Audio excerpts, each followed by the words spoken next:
에베소 2장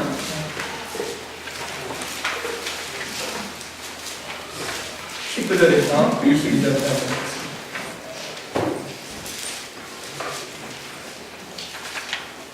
에베소 2장 19절에서 22절까지 말씀 다 함께 한 목소리로 같이 한번 공독해 보겠습니다.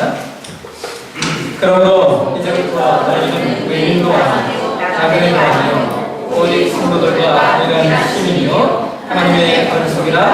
너희는 사도들과 선지자들의 터 위에 세우심을 받는다라. 그리스도 예수께서 친히 모든 민들이 백성하니라. 그 안에서 건물 받아 서로 양대하여 그 안에서 성전이 되었고 너희도 성령 안에서 하나님이 거하실 처소가 되기 위하여 그리스도 예수 안에서 함께 세워져 가느니라. 아멘. 또 어려운 걸음 하셨는데요. 이동경 목사님 나오셔서 주님 안에서 성전이 되라 라고 하는 제목으로 말씀드렸습니다. 안녕하십니까? 안녕하세요. 오래간만에 뵙습니다. 여러분들과 기쁜 날 또 감사한 마음으로 만날 수 있어서 저 개인적으로 기쁘고 또 마음을 여러분들에게 드리고 싶고, 하나님께서 그동안 우리 아벨람 교회를 인도하셔서 오늘까지 지켜주신 것 감사한 마음을 가지고 왔습니다. 오늘 여러분들하고 본문의 말씀을 통해서 잠시 다시 한번 우리가 여기에 아벨람 교회라고 하는 이름으로 함께 모인 우리 지체로서 우리의 모습을 다시 한번 다듬어 보고 우리가 어떠한 모습으로 하나님 앞에 세워져 가야 될 것인지 그렇게 한번 정리할 수 있는 시간이었으면 좋겠다라고 하는 생각을 합니다. 본문의 말씀 읽었습니다. 잠시 한번 기도하고 같이 본문의 말씀을 상고하도록 그렇게 하겠습니다. 거룩하신 아버지 하나님, 하나님의 사랑과 은혜를 통해서 지난 3년 우리 아벨람 교회를 이곳에 허락하셨고 또 이렇게 귀한 지체들로서 함께함을 확인하고 모일 수 있도록 인도하여 주신 것 감사합니다. 이 모든 것이 하나님의 뜻과 은혜 안에서 또 하나님이 주신 능력 안에서 저희들이 함께하게 되었음을 고백합니다. 하나님께서 우리 아벨람 교회를 통해서 뜻하시는 바 이 땅에서의 영광을 오직 받으실 수 있도록 우리를 온전히 세워 주시옵소서. 그 부르심에 합당한 모습으로 깨우쳐서 하나님 앞에 온전한 성전의 모습으로 세워져 가는 또한 저희들 되게 하옵소서. 이 시간 귀한 날을 통해서 하나님 말씀을 다시 한번 우리 마음에 새기면서 하나님 허락하신 우리의 모습을 이 땅에서 만들어가기를 원합니다. 강건하옵소서. 성령의 강건하심이 우리 심령들 가운데 함께 임함으로 말미암아 우리가 하나님의 뜻을 온전하게 섬겨갈 수 있도록 도와 주시옵소서. 예수님의 이름으로 기도합나이다. 아멘. 우리가 3년 전에 홍성에는 아벨람 교회가 없었습니다. 없었다라고 하는 의미는 다시 우리가 아벨람 교회의 지체가 될 거라고 누구도 생각한 적이 없었습니다. 그런데 여러분은 지금 아벨람 교회의 지체들이 되어 있고 아벨람 교회를 이루고 있는 하나님의 성전들로서의 모습을 가지고 있습니다.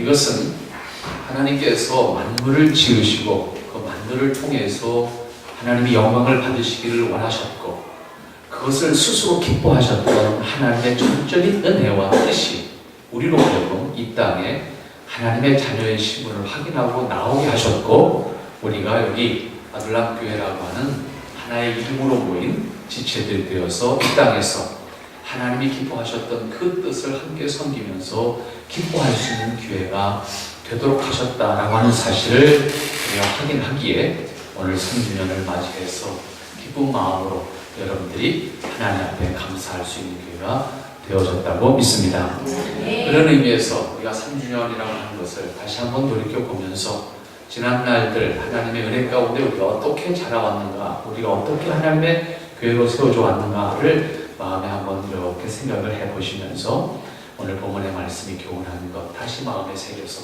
3주년이 아니라 이제 30년, 그리고 300년 후 그리고 주님 오실 때까지 우리의 모습은 어떠한 모습으로 개선되어져 가야 할 것인가, 이것까지도 생각할 수 있는 우리 자신들의 모습이 된다고 하면 오늘 내가 오늘 얻는 걸로 만족하지 않고 오늘 우리의 신앙을 우리 후손들에게 다시 귀한 신앙으로 물려줄 수 있다라고 하는 큼직까지도 가질 수 있는 여러분의 모습이 되었으면 좋겠습니다. 아멘. 저는 어제 우리 교회 반주하는 자매가 결혼을 해요.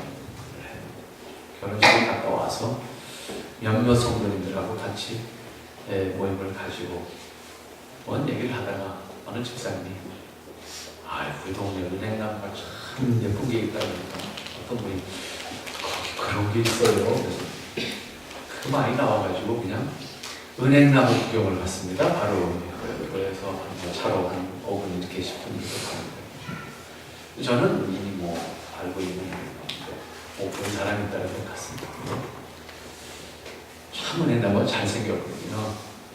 800년 된 은행나무인데 제가 우리나라에서 본 은행나무 중에서는 가장 아름답게 정말 잘생긴 균형이 딱 맞춰서 보통 오래된 은행나무들을 보면 뭔가 한쪽이 벼락이 맞아서 끊어졌거나 아니면 썩거나 그래서 시멘트를 이렇게 콘크리트를 해가지고 막아놨거나 이런 모습들이 이제 오래된 나무들입니다.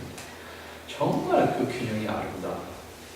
어느 하나 가지가 맞는 것이 없이 800년 됐는데도 아름다워. 그걸 보시니까 너무 예쁘다. 정말 여기 자랑했더니 가서 봅시다. 그래서 여기 갔어요.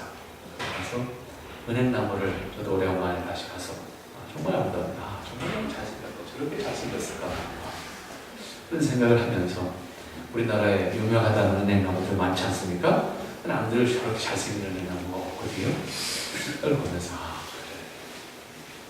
그래. 저렇게 800년이나 된 은행나무임에도 불구하고 저렇게 아름답게 끝까지 저 모습을 우리에게 보여주겠다라는 것을 100년 전의 사람도 봤을 거고 200년 전의 사람도 봤으면 조금 작았겠지만 그것을 보면서 한결같은 모습으로 저렇게 서 있을 때 800년 후에 보는 사람도 이런 마음을 느낄 수 있는데 그런 생각을 하면서 은행나무를 잠시 보았던 적이 있습니다.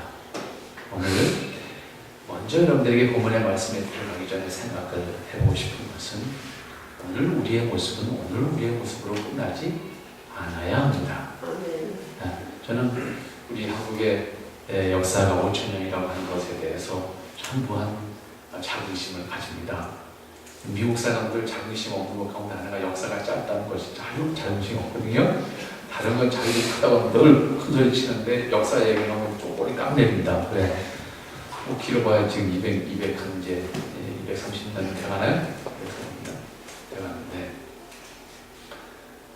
역사가 짧고 그 다음에 역사가 짧다 보니까 자신들의 고유한 문화가 없어요.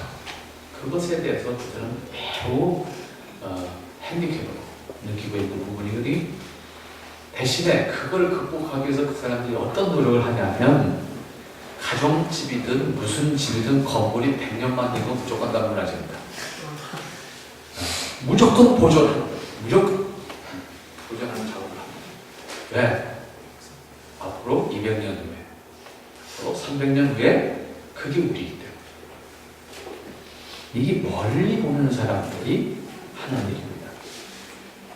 당장만 보는 사람 생각하면 그 집 빨리 때려부셔가지고 생각을 저도 우리 식으로 생각하면 개발해가지고 이익 남겨서 이런 생각을 하게 되겠죠. 네. 미국 사회에서는 100년쯤 된 개인 집이라도 100년만 돼서 무조건 문화를 지정해놓고 그 다음에 봅니다. 그것은 현재의 그들의 약점을 알고 있기 때문에 100년 후에 우리 후손들에게는 이 약점을 계승시킬 수 없다는 거죠. 멀리 보는 안목에서 결정하는 그들의 지금의 선택이거든요. 오늘 우리는 그런 의미에서 3주년을 만족하지 말고 30년 그리고 300년 후에 아들람 교회를 그릴 수 있는 여러분, 그것이 우리 마음에 만들어져야 적어도 여기서 아웅다웅 뽁닥뽁닥 하다 끝나는 그런 교회가 안 되고 적어도 우리 후에 홍성 지역에서 아들람 교회를 기억할 수 있는 그런 교회로 남겨지기 위해서, 그리고 그것은 단순히 우리의 이름을 남기기 위한 것이 아니잖아요. 바른 신앙과 바른 복음을 가지고 있는 우리의 신앙을 우리 후손들에게 계승시켜 줌으로써 우리를 통해서 하나님의 영광을 받으실 수 있도록 하는 것이 가장 중요한 역할이다 라고 하는 점에서 여러분들이 3주년으로 만족하는 것이 아니라 300년을 내다볼 수 있는 신앙이 될 수 있기를 바랍니다. 아멘. 우리는 교회를 말할 때 하나님의 전이다 그런 표현을 해요. 그죠? 하나님의 전이다. 전이다라고 하는 것은 그냥 풀면 이 전이라고 하는 집전자를 씁니다. 집전자. 이 대궐 할 때 대궐 무슨 물론님이 계시던데 무슨 전 하잖아요. 큰 집이라는 뜻입니다. 그래서 대궐을 의미할 때는 대궐전자 이렇게 해석을 합니다. 일반적으로는 집전자다 이렇게 씁니다. 하나님이 계신 곳이다. 하나님이 거하시는 곳이다. 그런 의미 아니겠습니까? 그런데 교회라고 하는 것은 단순히 여러분이 아시는 것처럼 하나님이 이 건물이라고 하는 이 건물에 제한당하셔서 요 안에 계신다 그런 의미는 아니잖아요. 결국 이 전이라고 하는 것은 우리 스스로를 가르치는 말이고 하나님의 자녀들 스스로를 하나님의 전권, 하나님이 거하시는 처소다라고 말씀을 하시는 것이고 그 처소들이 각각 모여서 여기 하나의 지체, 하나의 공동체를 이루고 있는 것을 우리가 교회로서 하나님의 전이다 이렇게 표현합니다. 그래서 하나님이 거하시는 것은 각자이면서 동시에 우리 공동체를 통해서 하나님이 함께 하신다라고 말합니다. 그래서 교회라고 하는 것은 왼쪽으로는 하나님 나라의 유형적 형태, 다시 말하면 보이지 않는 하나님 나라의 보이는 형태가 하나님 교회라고 표현할 수가 있습니다. 때문에 우리는 하나님 나라의 백성들로서 여기 함께하고 있는 것이고 하나님 나라의 백성들로 함께하고 있기 때문에 우리는 하나님 나라의 백성으로서의 신분에 합당한 사람이 되어야 되는 것이고 하나님 나라의 백성으로서의 신분의식을 가지고 이 땅에서 살아야 되는 거예요. 이것이 하나님 나라에 보이지 않는 하나님 나라에 보이는 형태로서 곧 신학적인 용어로는 하나님 나라의 유형적 통치 기구다라고 말할 수 있습니다. 그러니까 하나님 나라는 보이지 않는 것이고 완전한 하나님 나라지고 그건 주님이 통치하시는 나라 아니겠습니까? 그런데 그 하나님 나라가 여기 보이는 형태로 아둘람 교회라고 하는 이름으로 함께하고 있는 교회가 되어져 있는 것이고 아둘람 교회의 머리는 예수님이시고 그러죠? 아둘람 교회의 통치자는 예수님이신 거예요. 그 통치를 보이지 않는 예수님이 우리를 통치하고 계신데 이 통치하는 기구와 제도를 통해서 이 땅에서 하나님 나라 백성으로서의 신분에 합당한 사람으로 합당하게 살아갈 수 있도록 가르치고 그리고 관리하고 그리고 양육해 나가는 과정을 이 땅에서 교회가 사명을 가지고 감당하게 하신 것입니다. 그렇기 때문에 교회라고 하는 것은 하나님 나라의 보이는 통치 기구입니다. 그래서 제도를 가지고 있는 거예요. 제도를 부정하는 교회와 제도를 인정하는 교회의 차이입니다. 제도를 부정하는 교회는 하나님의 직접적인 통치를 통해서만 교회가 있다라고 보는 겁니다. 이것이 소위 무교회주의적 사고구조입니다. 그리고 이러한 사고구조는 대부분 신비주의적인 요소를 가지게 됨으로 인해서 교회가 있다는 대단히 어려운 과정을 나타내는 그런 문제를 가지게 됩니다.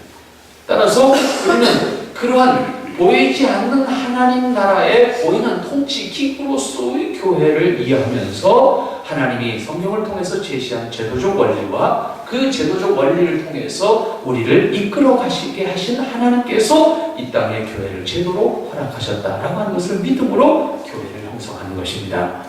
그리고 그 교회를 이끌어감에 있어서 그 신앙의 질서, 교회적 질서라고 하는 것은 우리가 이미 가지고 있는 성경적 교훈을 통해서 질서, 곧 신앙의 규범을 가지고 우리의 신앙을 이끌어가는 것입니다. 이때의 질서를 우리가 확연하게 정리해서 가지고 있는 것을 우리는 신앙 고백이라 그렇게 표현합니다. 신앙 고백서를 통해서 우리의 신앙의 질서와 교회적 질서를 확립하는 근거로 삼는 겁니다. 이때 신앙 고백서는 성경을 요약한 것입니다. 성경 전체를 가지고 우리가 적용하려고 하면 이게 이렇게 노트처럼 정리된 내용이 아니라 이렇게 펼쳐놓은 내용이기 때문에 그것을 가지고 적용하기 어려우니까 이것을 요약한 것을 우리는 신앙 고백서다 이렇게 표현하고 이 신앙 고백서에 담겨져 있는 내용대로 우리가 신앙을 성경이 교훈하고 있음을 믿는다라고 하는 고백을 통해서 우리가 한 몸을 이루고 있는 것이고 한 몸을 이루고 있는 한 우리는 그 신앙 고백서를 통해서 우리의 신앙의 질서를 확립해 가는 것입니다. 이 신앙의 질서를 확립해 나아가면서 우리는 이 땅에서 하나님 나라에 합당한 사람으로서의 모습을 만들어가는 것이고, 그 또한 하나님 나라의 백성으로서 허락하신 이 땅에서의 삶을 누려갈 지체로서의 관계를 가지고 살아가는 것입니다.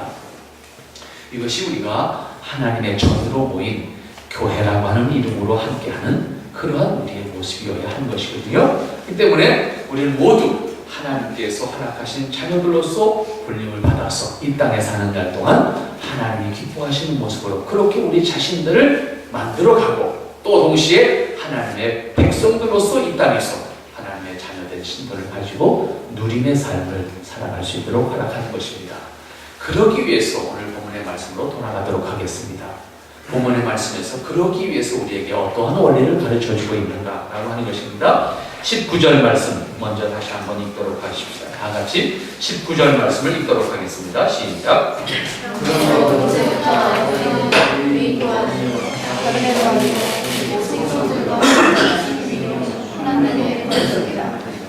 19절 말씀에서 제일 처음 우리가 하나님의 전이 되어라고 제목을 드렸는데, 제일 처음 19절 말씀에서 교훈하는 것이 무엇인가 하면, 우리는 손도 아니고 우리는 외인도 아니고 우리는 동일한 시민이요 그리고 하나님의 권속이다 했습니다. 자, 우리는 이거를 위해서 시민의식을 가져야 합니다. 우리는 어떤 시민의식? 하나님 나라의 시민의식. 아멘. 분명히 말씀했죠. 우리는 외인도 아니고 손도 아니고 그 다음 표현하는 말씀이 오직 성도들과 동일한 시민이요 하나님의 권속이다.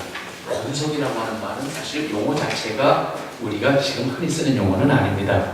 과거에 우리나라에 불교가 지배하던 시대에 불교적 용어를 사실 이 용어 자체는 근데 한문적 표현이죠. 권속이라고 하는 말은 지배하에 관할하에 있는 사람들이다 그런 뜻입니다. 그래서 불교에서는 주지스니 그 절에 속해 있는 모든 사람들을 자신의 권속이라고 하는 표현을 합니다. 그래서 주지스니 그 절에 속해 있는 모든 신자들에 대한 관할 걸어가지고, 근데 우리는 하나님의 권속이다 그랬어요. 그러니까 우리는 하나님의 관할 속에 있는 하나님 나라의 백성으로서의 시민이다. 그런 의미에 우리는 시민의식을 분명하게 가져야 되는데, 우리는 하나님 나라의 백성이라고 하는 시민권을 가지고 있는 사람들입니다. 아멘. 그런데 그 시민권이 내가 쟁취한 시민권이 아니, 하나님 나라의 시민권은 하나님이 우리에게 주신 시민권이에요. 우리가 하나님 나라의 시민이 되겠다고 자격증을 따서 내가 소유하고 있는 시민증이 아니라 하나님이 우리에게 주신 시민권이다 그 말입니다. 이것이 복음의 은혜를 통해서 우리가 받은 시민권이에요. 전적으로 하나님께서 나를 하나님 나라의 시민으로 삼으시겠다고 하나님께서 내게 주신 시민권이고, 그 시민권을 확인한 우리는 하나님의 권속으로서의 자기의식을 분명히 가질 수가 있어야 돼요. 그런데 문제는 뭐냐면, 아까 말씀드렸어요. 이 세상은 교회가 많잖아요. 그죠? 그런데 각각의 교회들을 우리가 로컬 처치라고 하는 이 각각의 교회들은 보이지 않는 하나님 나라의 보이는 지체들로서 구성되어 있는 거잖아요. 그렇죠? 때문에 우리는 시공간의 한계를 가지고 있는 사람들이기 때문에 이 땅에 사는 날 동안에는 그 시공간의 한계 속에서 주님의 이름으로 함께하는 지체들인 것을 확인하면서 이 땅에서 하나님 나라의 백성으로 사는 거예요. 때문에 우리는 보이지 않는 하나님 나라의 보이는 형태로 모인 교회이기 때문에 우리는 이 보이는 형태로 모인 우리들 안에서의 시민의식을 분명히 가질 수가 있어야 돼요. 그 시민의식을 우리가 가지고, 이 시민의식을 가지고 우리가 이 땅에서 하나님 나라의 백성으로서 아둘람 교회로 모인 지체들이다 라고 하는 신분의식을 가질 수 있어야 됩니다. 아멘. 이것을 분명히 가져야 그 다음 이 세상은 무질서하잖아요. 네? 다양한 형태의 교회도 무질서한 모습을 볼 수밖에 없고, 사람도 무질서한 모습을 볼 수밖에 없고, 또 우리의 신앙도 제각각 무질서하잖아요. 이것이 바로 질서 안에 있어야 하는 것이 교회로 모여야 되는 이유입니다. 그렇지 않으면 결국 우리 우리가 이 땅에 살면서 질서 안에서 우리의 신앙을 세워가지지 못해요. 무질서하게 되면 이 땅에서 하나님의 영광을 드러내는 공동체가 되어야 되는데 오히려 하나님의 영광을 가리는 지체들이 되고 하나님의 영광을 망가뜨리는 그런 교회가 될 수도 있기 때문에 교회는 이 땅에 있는 동안 질서 안에, 곧 신앙적 질서와 교회의 제도적 질서 안에서 우리가 아름다운 교회를 만들어 가야 하는 것이 하나님 나라의 백성으로서의 책임입니다. 이 책임을 우리가 분명히 할 수 있어야 우리가 이 땅에서 아름다운 교회를 만들어 갈 수 있는 의식이 우리에게 만들어지는 겁니다. 이러한 모습을 보면서 오늘 한국 교회를 다시 돌아보게 됩니다. 많이 무질서하잖아요. 신앙도 무질서하고 교회적 제도 안에서도 대단히 무질서합니다. 이러한 모습을 보면서 우리는 한편 대단히 안타까운 모습을 가질 수밖에 없죠. 그럼 왜 이렇게 무질서하냐라고 했을 때 시민권을 가진 사람이 어떠한 질서의식을 가지고 내가 교회를 이루어 가야 되겠느냐라고 하는 것에 의식이 없어요. 이것이 한국교회가 가지고 있는 가장 큰 약점입니다. 네. 한국교회가 짧은 기간 동안에 굉장히 성장한 것에 대한 자랑을 하는데 짧은 기간 동안 성장했다라고 하는 것을 자랑하는 것만큼 약점이 있어요. 그 약점이 뭔가 하면 바로 무질서한 교회를 만들었다라고 하는 것은 결정적으로 약점입니다. 때문에 교회는 질서 안에 있어야 된다라고 하는 것인데 여러분 우리가 한국 살던 사람들이 70년대 미국에 이민 가기를 굉장히 원했죠. 그래서 70년대 이민 간 사람들은 나름 다 난 사람들이죠. 돈이 있든지 능력이 있든지 뭐가 있든지 끈아풀이가 또 뭐 하나 있는 사람이 이민을 갈 수 있는 시대였으니까요. 가서 시민권을 땁니다. 시민권을 따면 시민권을 받는 것으로 끝나는 것이라 시민권을 받았을 때 그들에게는 반드시 뭘 요구합니까? 서약을 요구합니다. 무슨 서약을요? 이제부터는 미국 시민으로서 미국의 법을 지키겠느냐라고 하는 서약을 합니다. 이 서약 의식을 해야 시민권을 줘요. 마찬가지예요. 지금 이제 우리나라로 이민 오는 사람들도 있잖아요, 그죠? 제3세계 국가 사람들이 일하러 왔다가 여기서 이제 아예 한국 사람으로 살아야겠다. 그래서 이제 한국에서 한국 사람 사는 사람도 많아요. 우리나라로 국적을 바꾸는 사람들도 우리나라 시민권을 받을 때는 똑같습니다. 그들이 우리나라 시민권을 받는 그 자리에서 서약을 합니다. 오늘부터 내가 대한민국 시민으로서 대한민국 법을 따르겠습니다. 라고 하는 서약을 하거든요. 이 서약이 없으면 결국 시민권을 인정받을 수가 없어요. 우리는 내가 원해서 자원해서 하나님 나라 시민권 딴 건 아닌데 그 시민권은 동시에 아무나 딸 수 있는 시민권이 아니고 내가 노력해서 딸 수 있는 시민권도 아니고 근데 그것을 우리에게 하나님이 주셨어요. 이 주신 것을 통해서 우리는 하나님 나라의 시민인 것을 확인하고 그 다음 시민으로서 나는 하나님 나라의 질서 안에서 내 모습을 만들어서 이 땅에서 내가 개인적으로 아름다운 삶을 살고 그리고 우리는 공적으로 하나님의 교회로서 하나님 나라의 시민으로서 함께하는 우리 지체들과 이 땅에서 아름다운 하나님의 백성으로서의 삶을 살겠다라고 하는 의식이 우리에게 있어야 합니다.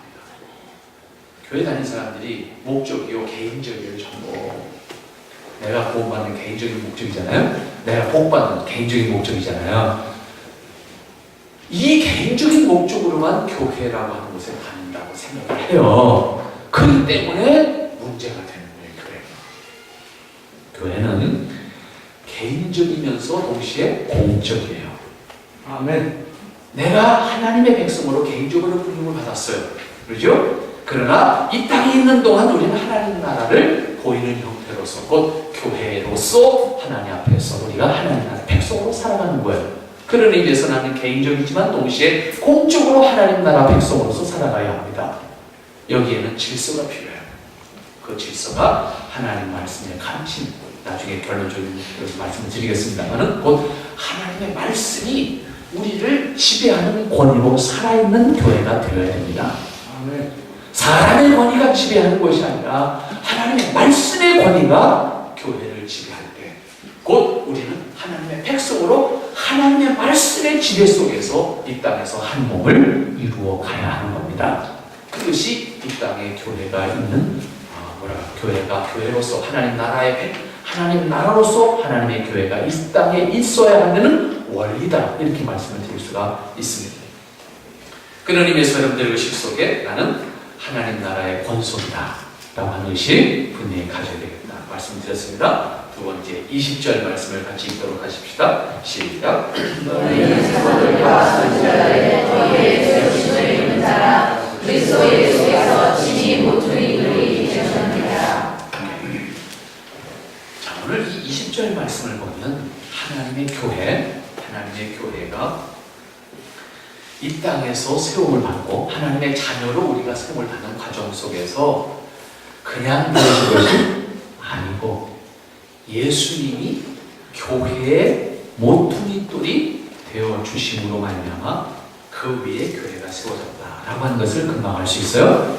또 우리 개인적으로도 마찬가지예요. 우리 개인이 우리가 하나님 앞에서 거듭난 사람이 될 수 있었던 것은 주님이 나를 위해서 대속하신 속죄의 은혜를 통해서 내가 거듭난 백성이 될 수 있었죠. 그러니까 우리가 거듭난 자가 될 수 있었던 것도 주님의 대속의 은혜로 말미암아 거듭났고 이 땅에 하나님의 교회가 세워지는 것도 주님이 이 교회의 모퉁이돌이 되어 주심으로 그 위에 교회가 세워진 거예요. 아멘. 우리는 이거를 이 땅에서 결코 잊어서는 안 됩니다. 내가 하나님 앞에 구원받는 내가 다른 사람보다 잘난 일을 해서가 아니고 내가 다른 사람보다 더 많은 종교적인 노력을 해서도 결코 아니고 내가 하나님 앞에서 거듭난 것은 전적으로 주님의 은혜였음을 우리가 분명히 간직하고 있어야 합니다. 마찬가지 원리로 이 땅의 교회는 주님이 친히 모퉁이 돌이 되어주심으로 말미암아 그 위에 교회가 세워진 것입니다.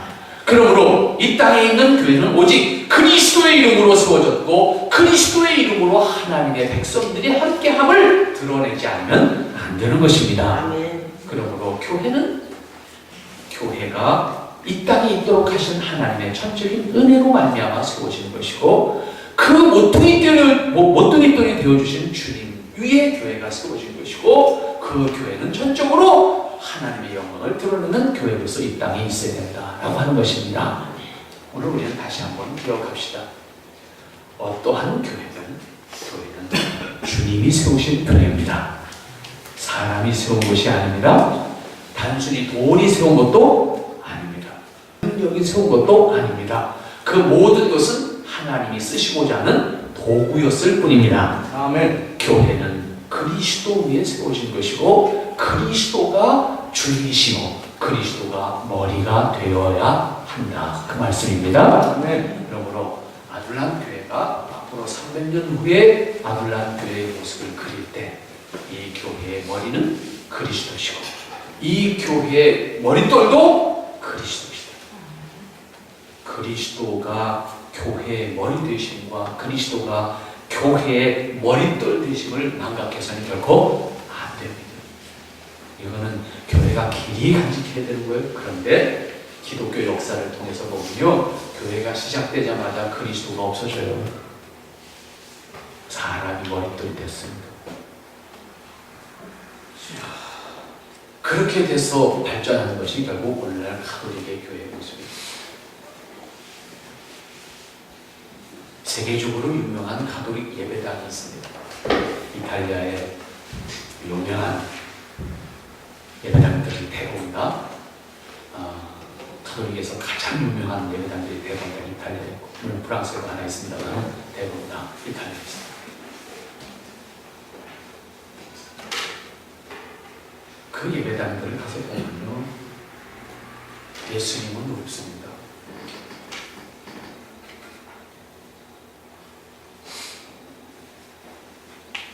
세계에서 가장 큰 예배당이라고 하는 지금 소위 로마의 바티칸 시티에 있는 베드로 성당이죠. 이 베드로 성당을 들어가서 보면요, 겉에서나 안에서나 역대의 교황들의 동상이 꽉 차 있습니다. 그리고 나름 존경하는 교황들의 그 동상이요, 어마어마하게 큽니다. 그 베드로 성당 크기가 엄청나게 크거든요.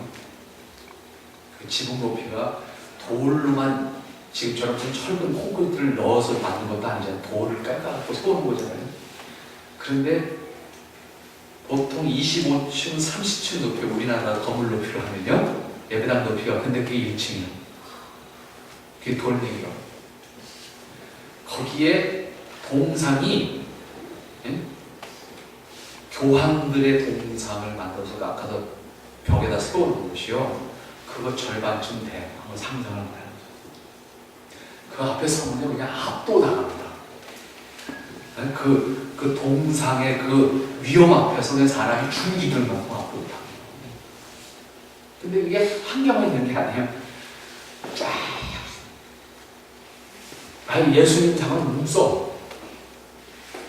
마리아 상은 한쪽 구석에 있어요. 굳이 상으로만 계산한다면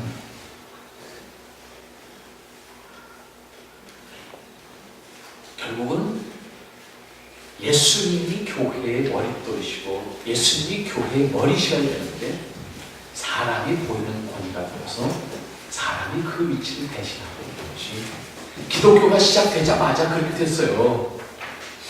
우리 기독교 2000년 역사를 보면 하나님이 교회의 머리셔야 되고 하나님이 교회의 주춧돌이 되셔야 되는데 결국은 사람이 그 위치를 대신함으로 말미암아 왼쪽으로는 어마어마한 교회를 만들었고 세상을 지배하는 교회를 만들었지만 결국은 그 천년 역사 속에서 로마의 천년 역사 속에서 복음이 없어진 신앙, 복음이 없어진 교회를 만들고 말았지 않습니까? 이것을 잘못했다고 생각하고 개혁을 해서 세운 교회가 기독교입니다. 기독교가 새롭게 시작한 지 이제 500년 지나가는 세월이 왔습니다. 이제 머지않아 500년인데 500년 세월이 흐르고 나니까 기독교도 처음에 개혁할 때의 그 정신을 잃어버려 가고 있지 않느냐라고 하는 생각을 안 할 수 없는 상황이 되어갑니다. 오늘 우리는 아둘람 교회가 300년 후에도 오직 주님이 머리 되시는 교회로 그리고 주님이 이 교회의 머릿돌 되시는 교회로 세워져 갈 수 있도록 분명한 의식을 가지고 하나님의 교회를 세워가는 여러분들 되시기를 바랍니다. 아멘. 그 다음 21절 말씀 한 절 다시 읽도록 하십시다. 시작. 그 안에서 물러나 서로 연결하여 주셔서 성전이 되어가고 보이지 않는 하나님 나라에 보이는 교회는 미완성의 교회입니다. 오늘 본문의 21절 말씀에서 표현되어지는 것처럼 주 안에서 성전이 되어 가고 있는 중에 있는 것이 이 세상의 교회입니다. 때문에 이 세상에 있는 교회는 주님 안에서 성전으로 우리 각자가 주님 앞에서 성전이잖아요. 각자가 성전으로서 건물마다 주님 안에서 성전이 되어 가는 거예요. 그러니까 우리 개인적으로 보면 개인이 하나님 나라의 백성으로 합당한 사람으로 만들어져 가는 거예요. 이 땅에 사는 날 동안 처음 예수 믿은 사람보다 세월이 가는 것만큼 우리는 어디에 가까운 사람? 하나님 나라의 백성으로서 가까운 사람. 네? 우리가 만들어져 가야 되는 거예요. 이거 안 만들어져 가면 어떻게 되는 거예요?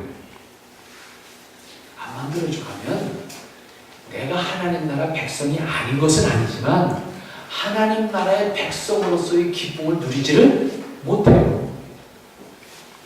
하나님 나라의 백성으로서의 기쁨을 내가 하나님 나라의 백성으로 합당한 사람이 되지 못하는 것만큼 못 누리는 거예요. 되는 것만큼 하나님 나라의 기쁨을 어디서? 이 땅에서. 내가 사는 이 땅에서. 그리고 내가 함께하는 우리 지체들과의 관계 속에서 그 기쁨을 누리면서 살아갈 수가 있는 것입니다. 그건 우리의 믿음의 복이에요. 그것을 우리가 믿음의 복이다. 그렇게 표현하는 거예요. 그러나 내가 10년, 20년, 30년, 50년을 예수님 믿었어도 내가 하나님 나라의 백성으로 성장하지 못하고 있다고 하면 나는 처음 예수님 믿었을 때 그 수준에서의 삶을 이 땅에서 그냥 살아가는 거예요. 제가 그 전에 부목사 생활할 때에 그 교회 권사님, 제가 안 잊어버리는 권사님 한 분 계셔요. 권사님이신데 그 권사님 연말이 되면 이제 구역 편성을 할 때 150구역이었는데 150구역의 구역 편성을 할 때 제 머리가 좀 아파집니다. 왜냐하면 하려고 하는 사람이 있어요, 꼭. 예? 우리 구역 그 사람 시켜주면 안 된다는 사람이 꼭 있다고요. 이게요, 참 힘든 거고, 마음이 참 힘들어요. 같은 교회 지체인데 그 사람하고는 같은 구역을 안 나갔다는 거예요. 예? 근데 그 권사님이 꼭 그 대상자였어요. 예? 그 권사님이 꼭 그 대상자였는데 왜 그러냐면요, 권사님까지 계셨는데도요, 연세가 높으셨는데도 그때 그분이 한 60 이제 간 넘으신 그 정도에서 제가 아주 어렸을 때니까 이분은요 그때까지도 교회를 데리러 가요 와요. 자기 말로 교회를 온 적이 없어. 그러니까 그 사람을 교회 구역 신부로 하면 그 구역장이 이제 스트레스를 받는 거죠. 왜 그분을 모시러 가야 되니까. 근데 뭐 차가 있는 시대도 아니잖아요. 자가용 타고 다니는 시대도 아닌데 가서 불러서 같이 가자 그래 오는 거야 이분이요. 그다음날 그 주일에 알아서 전화하면 왜 안 오셨습니까? 그러면 뭐라고 대답하시면 나 불구를 아무도 안 하는데 그래요. 이걸 어떻게 말입니까? 그분은 뭐 그 이후에 뭐 지금 돌아가셨는지 제가 모르겠습니다만은 평생 아마 그렇게 사시지 않았을까 그런 생각을 합니다. 그러니까 그분은 스스로 하는 기쁨을 누릴 수가 없는 분이죠. 결국은 스스로 하는 기쁨을 누릴 수 없는 분이지요. 네. 여기서 우리가 생각해야 될 것 가운데 가장 중요한 건 뭐냐면 내가 여기가 좋사오니 지금이 좋사오니 요거를 만족하면 우리는 절대로 성장할 수가 없습니다.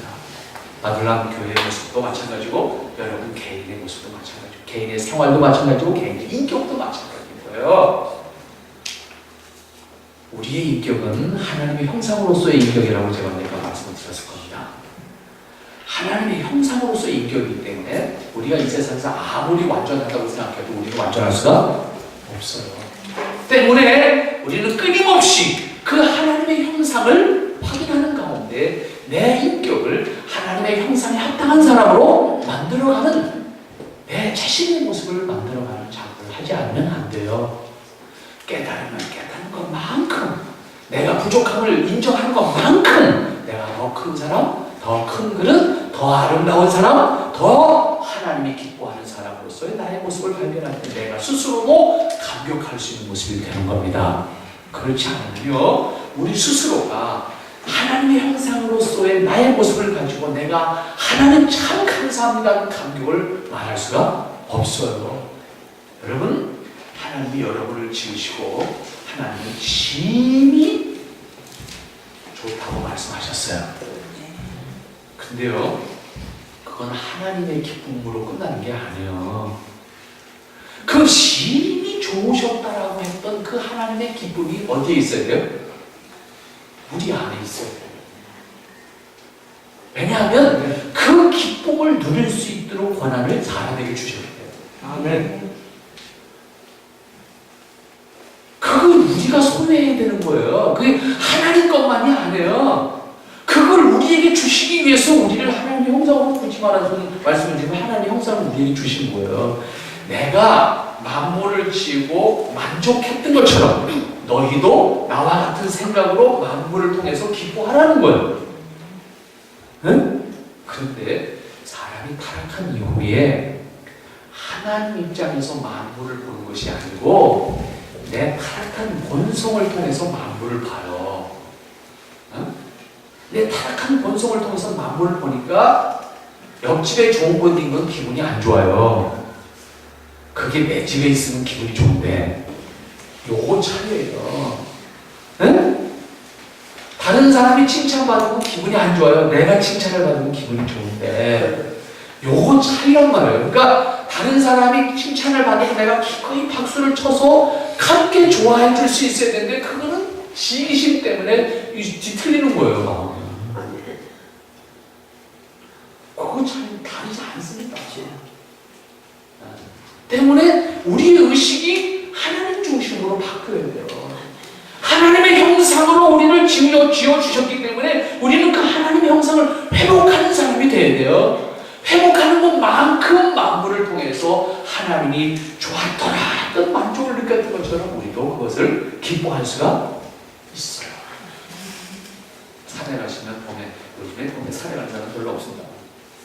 등산 가는 사람들은 같이 옛날에는 봄이 되면 들로산도로에 쏘아다녔던 거잖아요. 애들이 그냥 뭐 뛰어돌아다니는 거였어.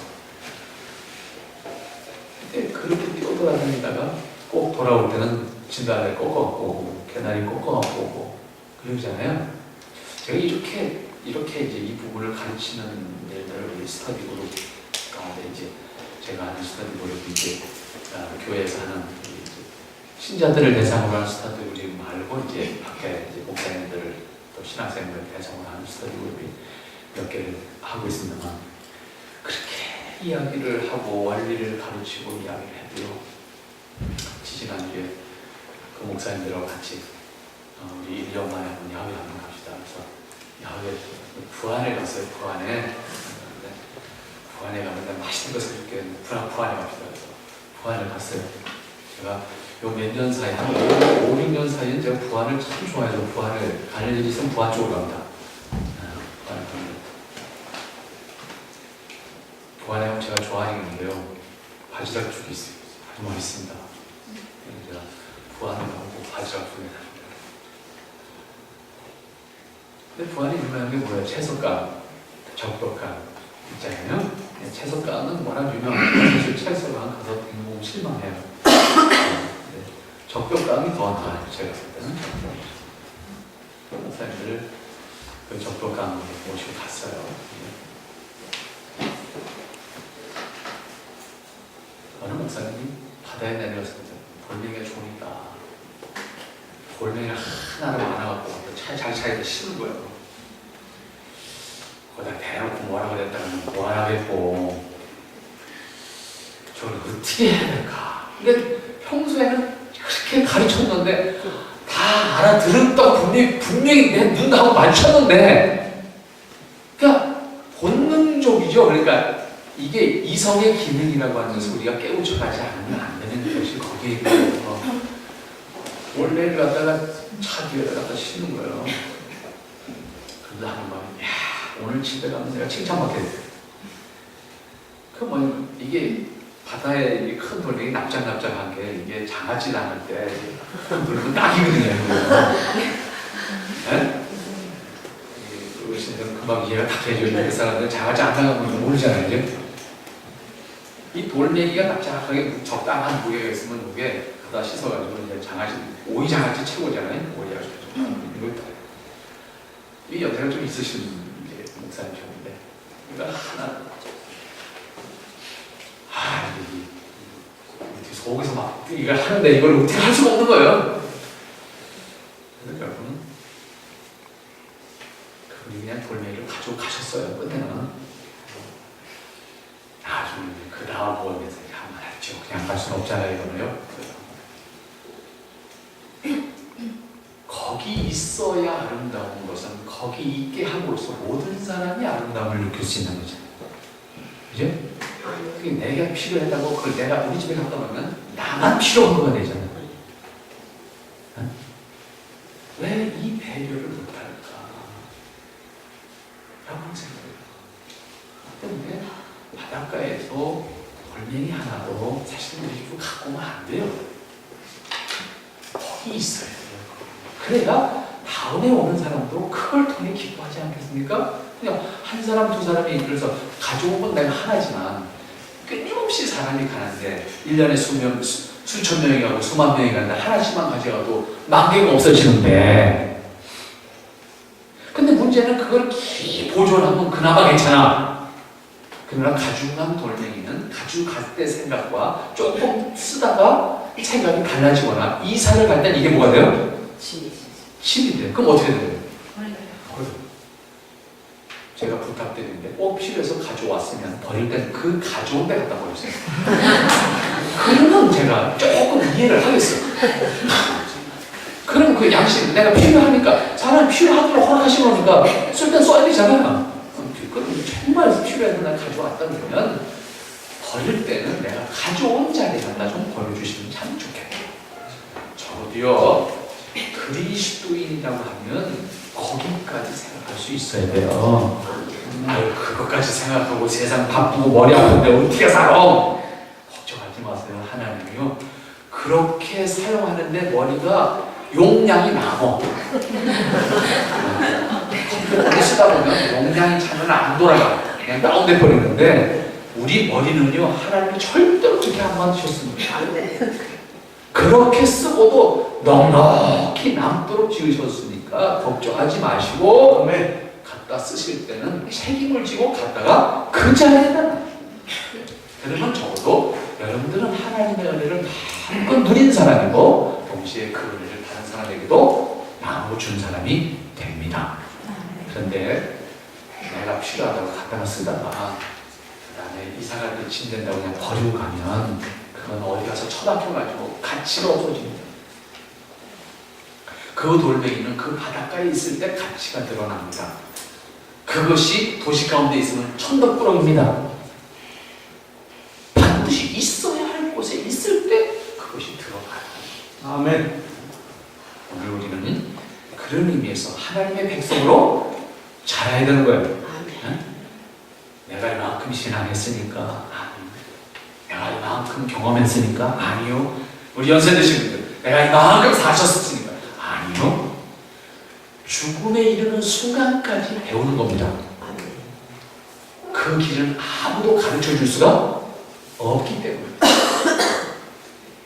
내가 숨이 넘어가는 순간에 어떻더라 아무도 말해준 사람이 없어요.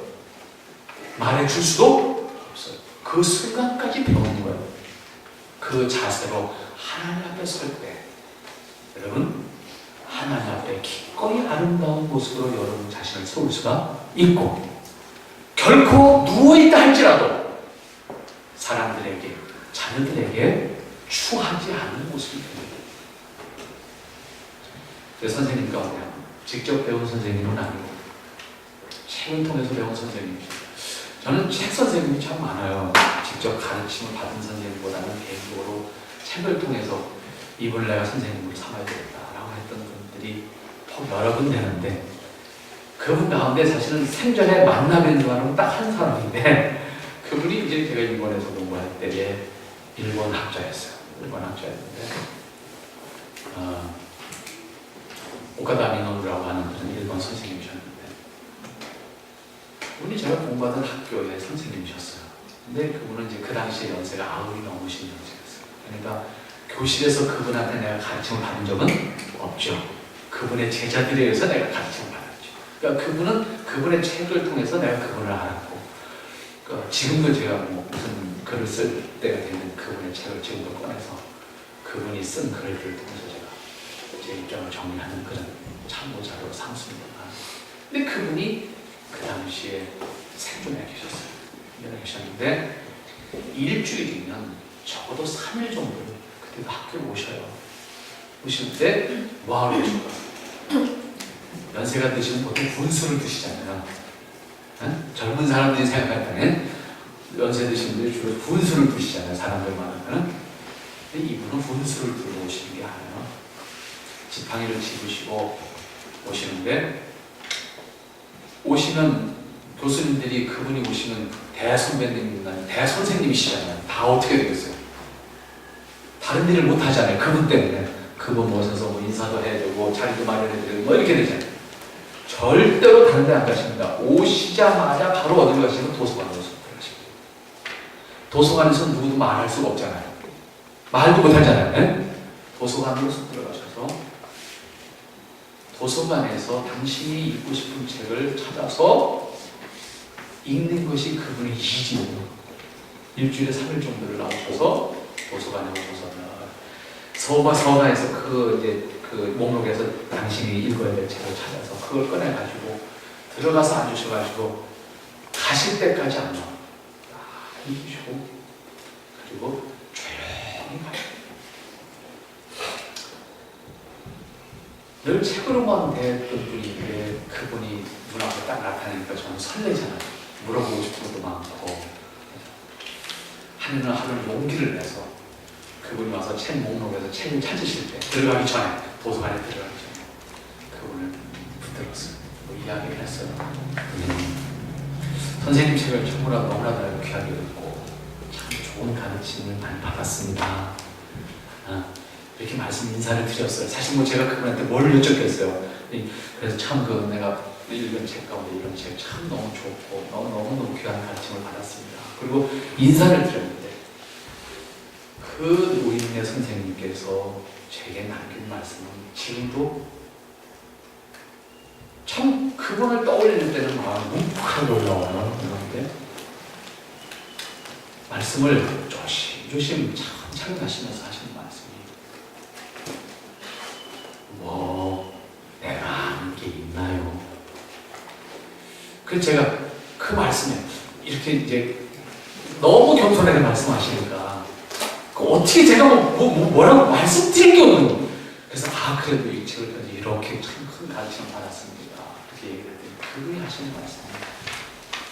그 다음 더 충격이죠. 이제 뭔가 조금은 알 것 같은데 내 나이가 90이 넘었어.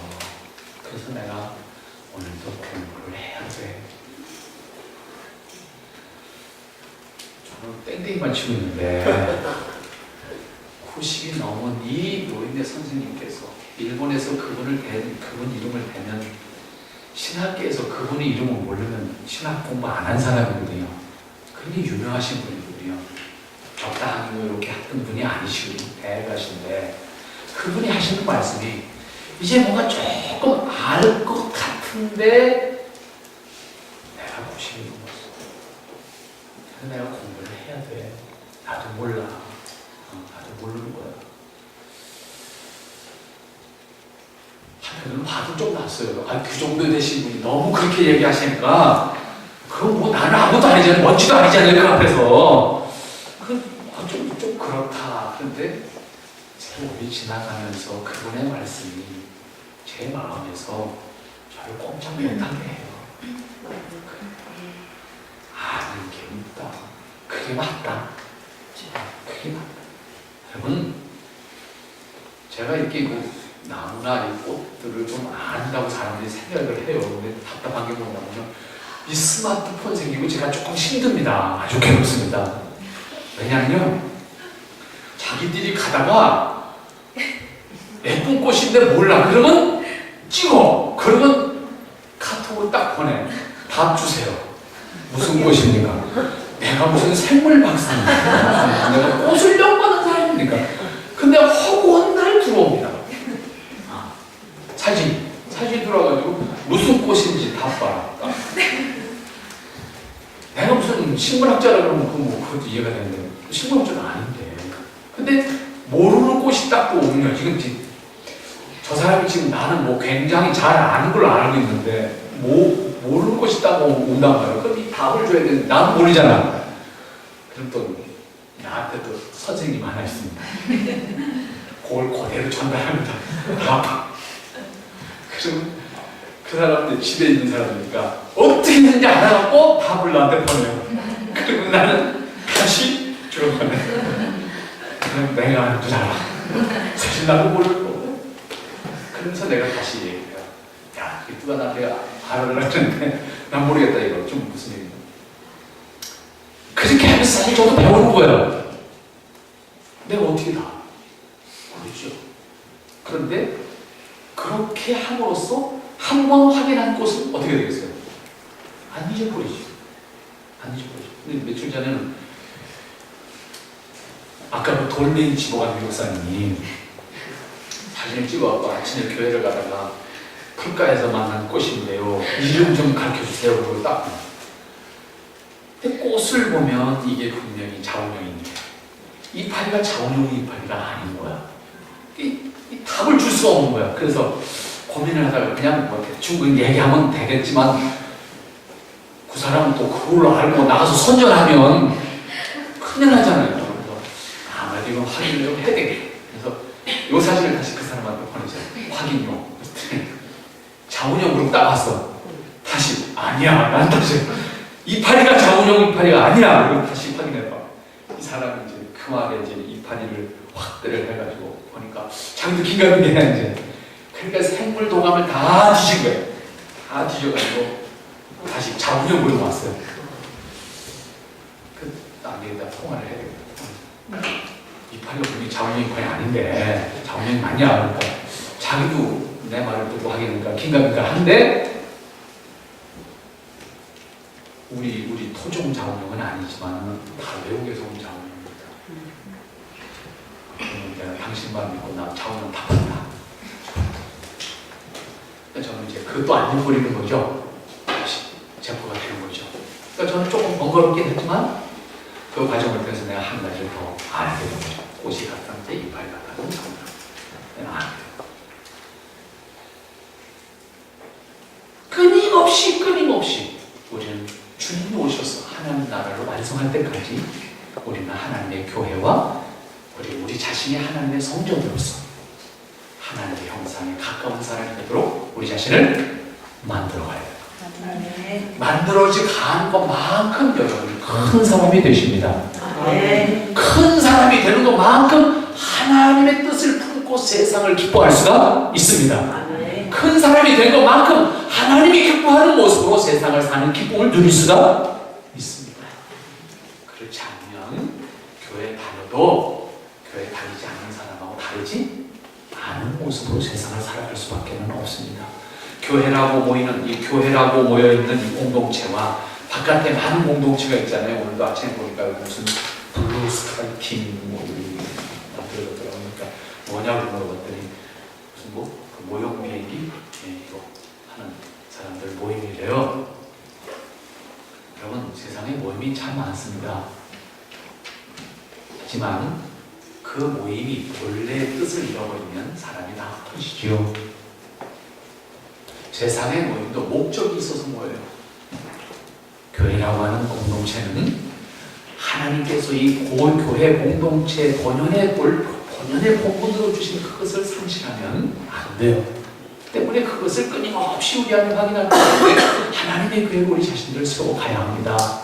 그렇지 않으면 아무리 이 땅에서 교회가 큰 교회고 사람이 수만 명씩 모인다 할지라도 의미가 그 교회를 통해서 하나님의 영광이 나타나지 않고 그 교회를 통해서 하나님이 기뻐하시는 기쁨이 그 안에 없고 단순히 사람들끼리 만족하는 모임은 될 수가 있을지 모르지만 하나님이 기뻐하시는 교회의 모습이 될 수가 없다라고 하는 것입니다. 때문에 개인적으로도 성장을 해야 되고요, 교회적으로도 하나님의 교회로서의 아름다운 모습을 만들어갈 수가 있어야 되는 거예요.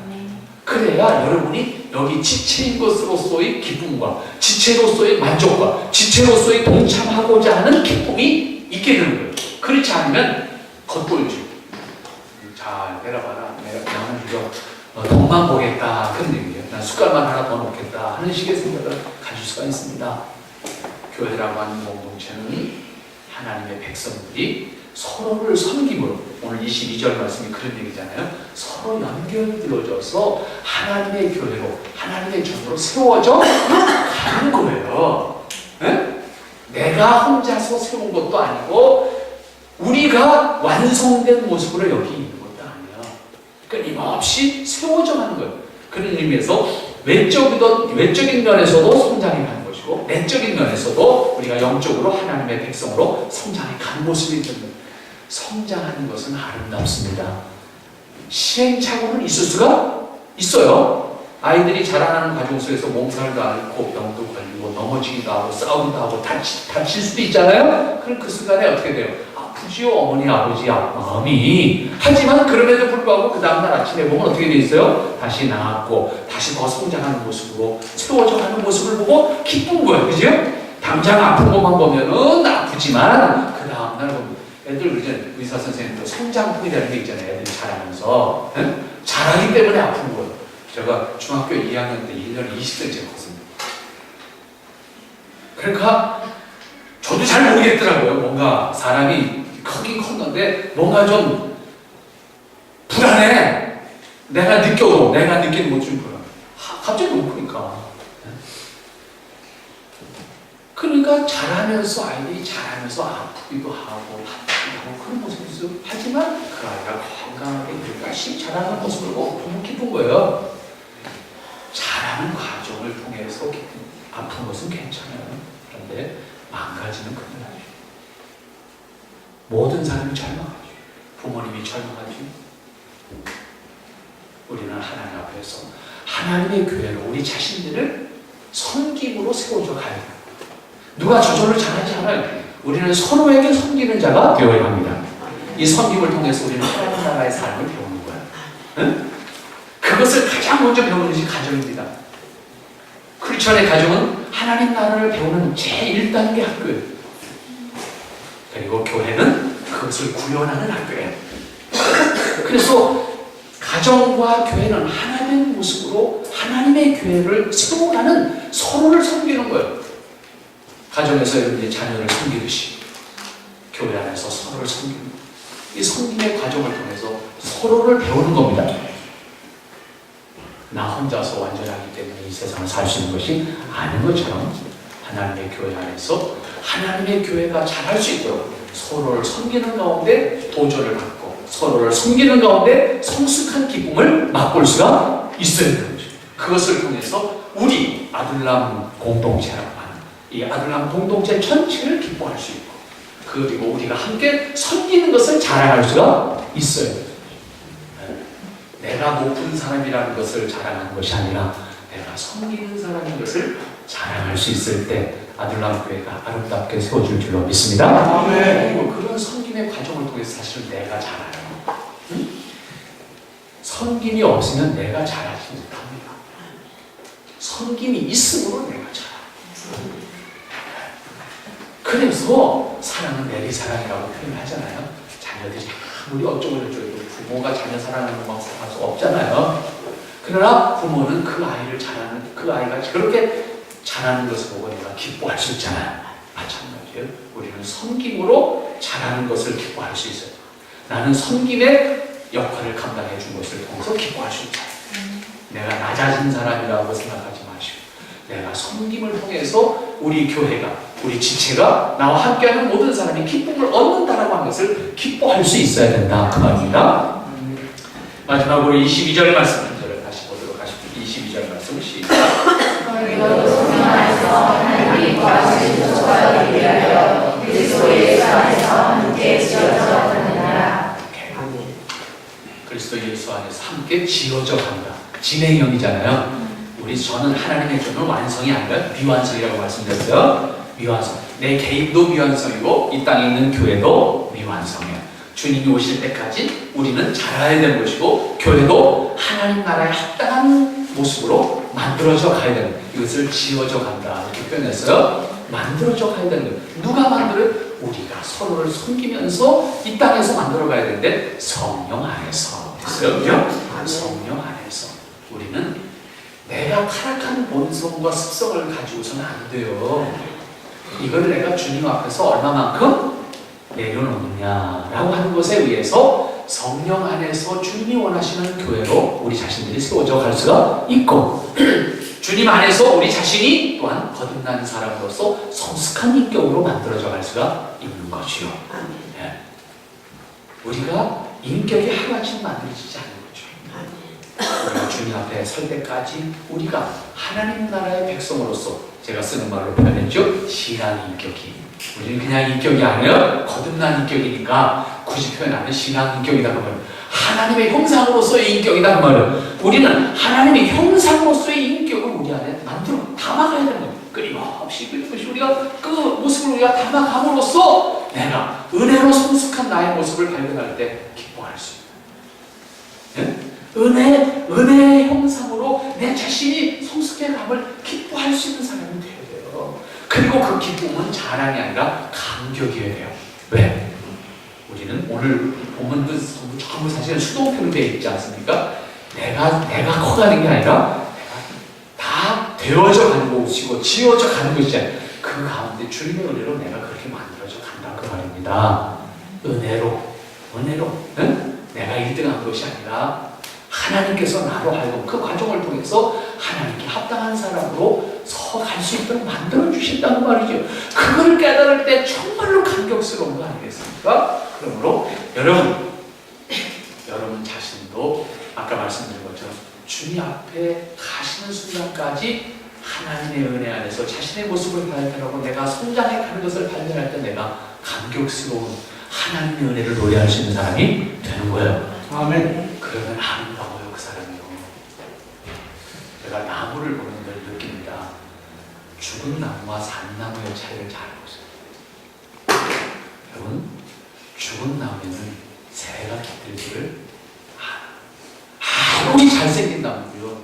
일단 죽은 나무에는 새가 깃들지 않습니다. 새가 깃드는 나무는 살아있는 나무. 못생겨도 살아있는 나무. 잘 보세요. 까치라는 놈이 우리나라 새 중에서는 제일 강한 새입니다. 그러니까 생존력이 강하죠. 굉장히 강하고, 이 까치만큼 뭐랄까, 까치는 원래 독립 생활을 하는 새입니다. 원래 까치의 습성 자체가 독립 생활이에요. 그러니까 한 쌍이 만나게 되면 한 쌍이 독립해서 살아요. 절대 떼고 같이 안 살아요. 우리나라 까치는 어떻게 살아요? 떼고 몰려 살잖아요. 이건 생존적으로 우리가 집단 방어 체제를 형성합니다. 그리고 땅덩어리가 좁으니까 멀리 살 수가 없어. 그러니까 어차피 인정을 하고 받아들이고 자기들 공동대 전상을 사는 생활을 하는데, 이 까치라는 놈이 집을 짓는 것이 나무 꼭대기잖아요. 그리고 걔는 거친 나무 떼기를 주워다 집을 둥지를 틀잖아요. 물론 그 안에는 조금 부드러운 것도 있습니다만, 그럼 까치 같은 종류들의 새들은 그래도 죽은 나무에 둥지를 틀 것 같지 않습니까? 까치 집 죽은 나무에 둥지 튼 거 보셨습니까? 없습니다. 반드시 산 나무에 들어가죠. 독수리와 같은 새들도 아주 높은 나무에다가 집을 짓거나 절벽에 집을 짓는데, 죽은 나무에, 우리나라는 뭐 독수리도 없습니다. 매종류 정도밖에 없습니다. 죽은 나무에다가 둥지 튼 새 보셨습니까? 둥지는 반드시 산 나무에 듭니다. 자라기를 다시 말하면 우리 사람은 마찬가지입니다. 자라기를 스톱하면, 성장하기를 스스로 멈추면, 포기하면 그때부터 메마른 사람이 됩니다. 메마른 사람, 스스로가 메마른 사람, 뭔가 나누어줄 수 있는, 뭔가 깃들어서 품어줄 수 있는 여유를 가지를 못해요. 때문에 깃드는 사람이 없습니다. 그러나 나이와 관계없이, 경험과 관계없이 끊임없이 성장하는 사람은 깃드는 사람이 있어요. 그의 품을 필요로 하는 사람이 있어요. 비록 행동은 어눌하도, 행동은 부자유하더라도 그를 기다리는 사람이 있고, 그를 기억하는 사람이 있고, 그에게 말을 건네는 사람이 있습니다. 그러나 성장하기를 멈추면 가까이 하지 않습니다. 큰 사람이 되는 것만큼 그 품에 깃드는 사람이 있게 마련입니다. 어머니 품속에 자녀들이 깃드는 것처럼 나를 통해서 내 주변의 사람들이 어떻게 깃드는가를 여러분들 스스로를 살펴보시면 내가 지금 어느 상태에 있구나라고 하는 것을 알게 됩니다. 그러므로 이건 누구에게 들어서 할 수 있는 얘기가 아니라 하나님 앞에서 내 자신 끊임없이 성장시켜 나갈 수 있는 그런 모습을 가지셔야 됩니다. 동시에 그와 함께 우리 교회 그렇게 세워가요. 사람들이 한 사람이 오든 두 사람이 오든 깃들 수 있는 교회로 우리들 스스로가 그렇게 커가면 누가 오라고 하지 않더라도 오직 말라고 해도 사람들이 깃들게 되어 있습니다.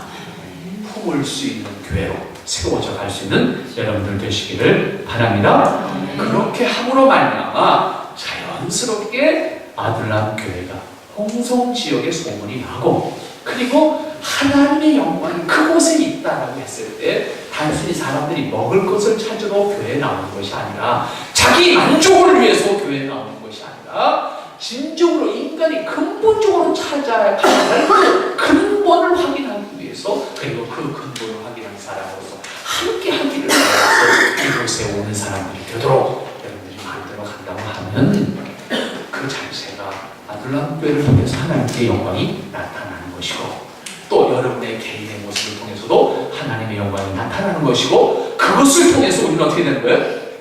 기뻐할 수 있는 사람. 그것을 통해서 이 땅에서 만족할 수 있는 사람. 그것을 통해서 하나님이 기뻐하는 나의 모습을 하나님 앞에 내려놓고 하나님과 함께 감격할 수 있는 그런 관계를 가지고 하나님 앞에서 살아갈 수 있는 사람이 되는 겁니다. 우리 이 아들람 교회가 3주년을 통해서 이렇게 지체를 이루었다는 것은 제가 정말로 감격스럽습니다. 아멘. 네, 지난 주간에도 우리 한 목사님하고 동기인데 1월 달에 개척한 사람이었어요. 이번 금년도 1월 달에 개척한 사람이었어요. 그분이 이제 개척한 교회 지난주 화수목 3일 저녁만 집회를 제가 가서 했습니다. 참 희약하잖아요. 이제 보기 시작했는데 여기보다도 사람이 없잖아요. 힘든 시간이긴 했지만 그러나 주변에 여러분들을 초청을 하셨더라고요. 그래서 그 여러분들과 함께 그런 시간을 가지고 참 하나님의 교회가 세워지고 하나님의 교회가 자라, 그리고 그 안에서 작지만 하나님의 은혜가 나누어지고, 그리고 그것을 통해서 주변에 하나님의 영광이 나타난다고 하면 우리가 크고 작은 것이 문제가 아니라 하나님의 기뻐하는 교회가 되고, 또 그 안에서 내가 구성원으로서 내가 지체라고 하는 신분을 가지고 하나님이 기뻐하시는 우리의 모습을 만든 것을 감격할 수 있다고 하면 그것이 얼마나 복된 모습인가 다시 한번 생각을 하게 되고요. 여러분의 복은요 바로 어디에 있는 것이냐면 아들람 교회 안에 있습니다. 그리고 그것은 동시에 여러분 안에 있습니다. 하나님이 기뻐하시는 교회로, 하나님이 기뻐하시는 전으로 자라나는, 세워져가는 여러분의 개인과 아들람 교회가 되어서 이제 3주년이잖아요. 30주년 때 모르겠죠? 30주년 때 정말 하나님 앞에 더 크게 영광을 드린다고 하는, 정말 하나님이 기뻐하시는, 하나님이 정말로 사랑하시는 그러한 모습으로 함께 감격할 수 있다고 하는, 여러분 세상에서 살면서 행복을 느낀다라고 하는 것, 가정에서 그리고 교회에서 이걸 놓치면 이생 행복 없습니다. 아멘. 여러분들이 가정에서 천국을 만드시고 아들람 교회 천국을 만들어서 땅에 사는 날 동안 정말 행복한 삶 누려갈 수 있는 여러분들 되시기 바랍니다. 아멘. 그것이 하나님 앞에 감사하고 자랑하는 그것 이상 없습니다. 3주년을 통해서 하나님 앞에 감사하고 또 다짐할 수 있는, 이제 더 멋진 교회가 세워져 갈 수 있도록 우리 자신들을 다짐할 수 있는 그런 교회가 되었으면 감사하겠습니다. 기도하겠습니다. 어디 가시고 자리에 오신 아버지 하나님 은혜를 감사합니다. 주께서 기뻐하시고 주께서 사랑하시고 주께서 오늘까지 인도하셔서 여기 아들람 교회가 세워짐을 감사합니다. 아버지 하나님, 사람의 능으로 사람의 수단으로 한 것이 아니라 하나님이 시작하셨고 하나님이 세우셨고 하나님이 그 열매를 거두시는 줄로 믿습니다. 아멘. 아버지 하나님께서 세우시는 교회 끝까지 하나님의 영광을 받으실 수 있는 교회를 세워주시고 복된 교회로 인도하여 주시어서 그 뜻을 드러낼 수 있고 그 뜻을 통해서 이 홍성 지역에 아름다운 교회로 세워져서 아름다운 교회로서 복된 모습을 나타내고 그 영광을 하나님이 받으시기를 원합니다. 그리고 하나님 함께하는 지체들 이 땅에 사는 날 동안 참으로 함께함으로 기뻐하고 복된 모습으로 나눌 수 있는 귀한 생명들이 다 되게 하여 주시옵소서. 주의 사랑과 은혜로 넘치게 하여 주시옵기만을 간절히 들고 소망하오며 주의 사랑 안에서 함께할 수 있는 귀한 생명들이 다 되게 하여 주시옵소서. 아들람 교회가 앞으로 해가야 할, 또 감당해 가야 될 많은 일들이 있습니다. 하나님 감당할 수 있는 믿음과 지혜와 인도하심의 길을 열어주시사 아버지 영광을 저들의 인들을 통해서 받으시옵시고 아버지 하나님 그 일로 인해서 하나님께서 크게 영광을 받으실 때에 저들에게도 복이 되게 하여 주시옵소서. 아버지 하나님 오늘 있기까지 섬기는 수고한 손길들 더욱 복되게 하여 주시옵소서. 하나님 이 교회를 통해서 더 큰 역사가 나타나게 하시고 저들의 삶도 하나님 앞에 더 크게 쓰임받는 삶이 되게 하시며 복된 영광이 있게 하여 주시옵소서. 감사합니다. 예수님의 이름으로 기도하옵나이다. 아멘.